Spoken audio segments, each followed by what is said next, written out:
Juin 2025. Le ciel du Moyen-Orient s'embrase. Des missiles israéliens frappent des cibles stratégiques au cœur de l'Iran. Téhéran riposte avec une fureur sans précédent, visant les grandes villes israéliennes. Une guerre directe que beaucoup redoutaient, mais que personne ne croyait possible, est devenue une réalité. Des centaines de morts, des infrastructures détruites, et le monde entier retient son souffle au bord d'un conflit régional aux conséquences incalculables. Mais cette explosion de violence n'est pas sortie de nulle part.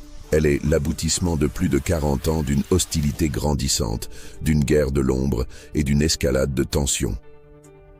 Comment deux nations, autrefois partenaires, en sont-elles arrivées à se menacer d'annihilation mutuelle? Restez avec nous jusqu'à la fin pour assembler toutes les pièces de ce puzzle géopolitique complexe. Quelle est, selon vous, l'étincelle qui a tout déclenché? Dites-le nous en commentaire au fur et à mesure que les éléments vous apparaissent. La rupture de 1979. Pour comprendre la situation actuelle, il faut remonter le temps. Avant 1979, les relations entre l'Iran du Shah et Israël étaient plutôt cordiales. Mais la révolution islamique menée par l'ayatollah Khomeini a tout changé. Le nouveau régime a fondé son identité sur un pilier central, le rejet de l'impérialisme américain et de son principal allié dans la région, Israël. Du jour au lendemain, les relations sont rompues. L'Iran cesse de reconnaître les passeports israéliens. L'ambassade d'Israël à Téhéran est saisie et remise à l'Organisation de libération de la Palestine. L'animosité envers Israël devient une pierre angulaire de la nouvelle République islamique. Côté israélien, la méfiance mettra plus de temps à s'installer. Dans les années 80 et 90, la principale menace perçue était l'Irak de Saddam Hussein. Mais pendant ce temps, l'Iran tissait méthodiquement sa toile, un réseau baptisé l'Axe de la Résistance, s'étendant du Liban à Gaza, en passant par la Syrie, l'Irak et le Yémen. Le but, encercler et menacer Israël via des groupes armés alliés. La menace nucléaire et la guerre de l'ombre. Au début des années 2000, un nouveau facteur vient jeter de l'huile sur le feu, le programme nucléaire iranien. Depuis les années 90, le Premier ministre israélien Benjamin Netanyahou désigne l'Iran comme une menace existentielle, une menace qui justifierait, selon lui, une guerre préventive. En 2005, le discours radical du président iranien Mahmoud Ahmadinejad, qui qualifie Israël de tumeur et doute de la Shoah, ne fait qu'envenimer les choses. La guerre de l'ombre commence. Israël, qui n'a jamais confirmé ni nié posséder l'arme atomique, a déjà prouvé par le passé sa détermination à empêcher ses voisins de l'obtenir. En 1981, l'aviation israélienne détruit le réacteur nucléaire irakien d'Osirak. En 2007, elle bombarde un site nucléaire syrien. Contre l'Iran, la stratégie est d'abord plus subtile. Des attaques informatiques sophistiquées, comme le célèbre virus Stuxnet en 2010, sabotent les centrifugeuses d'enrichissement d'uranium. Des scientifiques nucléaires iraniens sont assassinés en pleine rue à Téhéran. Sous la présidence de Donald Trump, entre 2017 et 2021, ces opérations s'intensifient avec le soutien de Washington. L'accord nucléaire, un espoir de courte durée. En 2015, une lueur d'espoir apparaît. Contre la vie d'Israël, les grandes puissances mondiales, y compris les États-Unis de Barack Obama, signent un accord historique avec l'Iran. Téhéran accepte de limiter drastiquement son programme nucléaire et de se soumettre à des inspections renforcées en échange de la levée des sanctions économiques. L'Iran respecte ses engagements, comme l'attestent 11 rapports de l'Agence internationale de l'énergie atomique. Mais en 2018, le nouveau président américain, Donald Trump, retire unilatéralement les États-Unis de l'accord et rétablit des sanctions écrasantes. Acculé, l'Iran attend 1 an, puis décide de relancer son programme d'enrichissement, dépassant largement les limites fixées.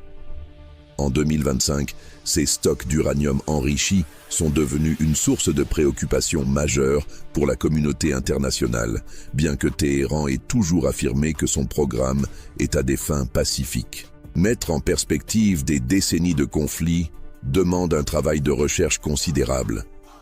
Si vous trouvez cette analyse utile et claire, la meilleure façon de soutenir notre travail est de cliquer sur le pouce bleu. Chaque j'aime aide YouTube à recommander cette vidéo à plus de personnes intéressées par ces sujets. Merci beaucoup. On continue. 2023-2024. L'escalade inévitable. Le conflit entre dans une nouvelle phase, plus directe et plus dangereuse, avec la guerre à Gaza en octobre 2023. Les alliés de l'Iran, le Hamas et le Hezbollah entrent en guerre contre Israël. Les assassinats ciblés se multiplient. Décembre 2023, un haut commandant des gardiens de la Révolution, Razi Moussavi, est tué en Syrie. Janvier 2024, 5 autres membres des gardiens sont tués à Damas. 1er avril 2024, Israël frappe le consulat iranien à Damas, tuant le général Mohammad Reza Zahedi, chef de la force Al-Quds sur place. Pour l'Iran, la ligne rouge est franchie. Le 13 avril, pour la première fois de son histoire, la République islamique lance une attaque directe contre Israël. Environ 300 missiles et drones. La plupart sont interceptés, mais le message est clair. La guerre de l'ombre est terminée. L'escalade se poursuit. Juillet 2024, le chef du Hamas, Ismaël Haniyeh, est assassiné à Téhéran. Septembre 2024, le chef du Hezbollah, Hassan Nasrallah, est tué à Beyrouth. Octobre 2024, l'Iran riposte par de nouvelles frappes sur Israël. Israël répond en bombardant des installations militaires iraniennes. Le décor est planté pour une confrontation majeure, chronique de la guerre de juin 2025. Dans la nuit du 13 juin 2025, le Premier ministre Netanyahou annonce le début de l'opération Lion qui se lève. L'objectif, anéantir la menace nucléaire iranienne et faire tomber le régime. Des missiles s'abattent sur les usines d'enrichissement de Natanz et Fordo et sur des dizaines d'infrastructures militaires. Des agents du Mossad mènent des sabotages au sol. De hauts responsables militaires et des scientifiques nucléaires iraniens sont tués. La riposte est immédiate. L'Iran lance des vagues de drones et de missiles balistiques sur Tel Aviv et Jérusalem. Des bâtiments civils sont touchés. Le bilan s'alourdit des deux côtés. Les jours suivants sont un enchaînement infernal de frappes et de contre-frappes. Le 15 juin, Téhéran est frappé par des attentats à la voiture piégée. En retour, la raffinerie de Haïfa en Israël est touchée et prend feu. Les villes sont bombardées, la population fuit. Le chaos s'installe. Le 21 juin, le conflit prend une dimension internationale. Le président américain Donald Trump annonce l'opération Marteau de minuit. L'US Air Force, en coordination avec Israël, frappe massivement les 3 principaux sites nucléaires iraniens, affirmant les avoir totalement éradiqués. En représailles, l'Iran attaque des bases américaines au Qatar et en Irak le 23 juin et menace de bloquer le détroit d'Ormuz, artère vitale du commerce mondial de pétrole. La pression internationale est à son comble. Finalement, le 24 juin, sous la médiation américaine, un cessez-le-feu précaire est annoncé. Bilan et conséquences d'un désastre. Le bilan humain est effroyable.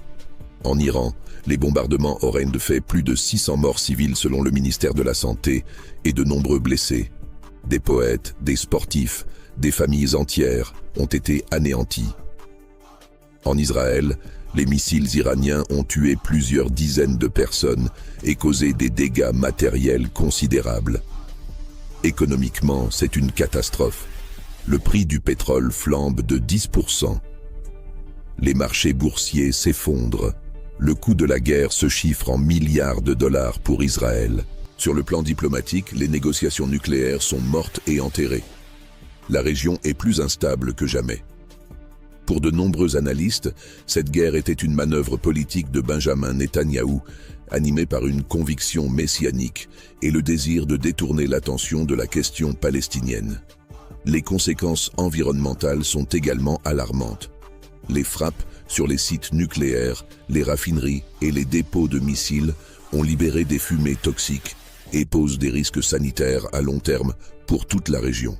De la rupture idéologique de 1979 à la guerre ouverte de 2025, l'hostilité entre l'Iran et Israël s'est nourrie de méfiance, d'ambition régionale et de la peur de l'arme nucléaire. Ce scénario, bien que basé sur des événements fictifs à partir de 2025, illustre une trajectoire plausible et terrifiante. Il nous rappelle à quel point la paix est fragile au Moyen-Orient et comment une escalade, même contrôlée, peut rapidement mener au chaos. La question reste ouverte. Ce conflit était-il inévitable ou une autre voie aurait-elle été possible? La parole est maintenant à vous. Pensez-vous que cette escalade était inévitable? Quels acteurs, selon vous, portent la plus grande part de responsabilité? Partagez votre analyse dans les commentaires, nous lisons attentivement chacun de vos retours. Le débat respectueux est essentiel pour comprendre ces sujets complexes. Si cette vidéo vous a éclairé, n'oubliez pas de vous abonner à la chaîne et d'activer la cloche pour ne manquer aucune de nos futures analyses. Un pouce bleu et un partage nous aident plus que vous ne l'imaginez. Et pour approfondir un autre sujet clé de la région, cliquez sur la vidéo qui s'affiche maintenant à l'écran. Merci de nous avoir suivis et à bientôt.